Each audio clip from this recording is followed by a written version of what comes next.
વિદ્યાર્થીના વાળ ખેંચી ભીતે માથું પછાડનારો શિક્ષક સસ્પેન્ડ. અમદાવાદની માધવ પબ્લિક સ્કૂલની ઘટના. અમદાવાદમાં પૂર્વ વિસ્તારની માધવ પબ્લિક સ્કૂલમાંથી ચોંકાવનારી ઘટના સામે આવી છે, જ્યાં શિક્ષકે વિદ્યાર્થીને ઢોર માર માર્યો હોવાના સમાચાર સામે આવ્યા છે. શિક્ષક વિદ્યાર્થીને તેની જગ્યા પર જઈને મારતો ક્લાસની વચ્ચે લાવે છે. ત્યારબાદ તેનું માથું દિવાલે પછાડી તેને એક બાદ એક લાફા ફટકારે છે. વિદ્યાર્થીને ઢોર માર મારતો આ વિડીયો સીસીટીવી કેમેરામાં કેદ થઈ ગયો હતો. બનાવની જાણ થતાં ડીઈઓ દ્વારા સ્કૂલને નોટિસ આપી આ વિડીયો વિશે ખુલાસો માંગ્યો છે. શહેરના વટવા વિસ્તારમાં માધવ પબ્લિક સ્કૂલ આવેલી છે, જ્યાં અભ્યાસ કરતો વિદ્યાર્થી ક્લાસમાં પોતાની જગ્યાએ બેઠો હતો, ત્યારે શાળાના શિક્ષક વિદ્યાર્થીને ઢોર માર મારે છે.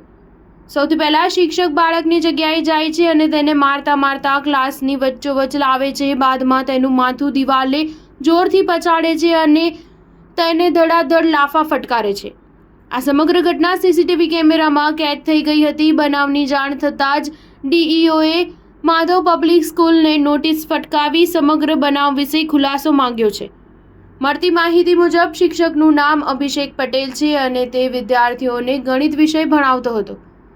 હાલ શાળા દ્વારા શિક્ષક અભિષેક પટેલને સસ્પેન્ડ કરી દેવાયો છે. માધવ સ્કૂલના ટ્રસ્ટી સચિન પ્રજાપતિના જણાવ્યા મુજબ શિક્ષક દ્વારા વિદ્યાર્થીને દિવાલ સાથે પછાડી ઢોરમાર મારવામાં આવ્યો હતો. ત્યારબાદ ડીઈઓએ પણ આ બાબતે શાળા પાસેથી ખુલાસો મંગાવ્યો છે. જે દિવસે આ ઘટના બની હતી તે દિવસે શિક્ષકને સસ્પેન્ડ કરી દેવાયો હતો. ત્યારબાદ શાળાના આચાર્ય દ્વારા પણ નિયમ મુજબ સંચાલન ન થતું હોવાથી તેને પણ સસ્પેન્ડ કરી દેવાયો છે. અમદાવાદ શહેરના ડીઈઓ રોહિત ચૌધરીએ કહ્યું કે વાયરલ વિડીયો અંગે જાણ થતાં જ શાળાને તાત્કાલિક ધોરણે નોટિસ ફટકારવામાં આવી છે. શાળા દ્વારા શિક્ષકને સસ્પેન્ડ કરી દેવાયો છે, પરંતુ શાળા પાસે આ સમગ્ર બનાવ વિશે ખુલાસો માંગવામાં આવ્યો છે. સ્ટાર ન્યૂઝ 7 હંમેશા સચ્ચાઈની સાથે.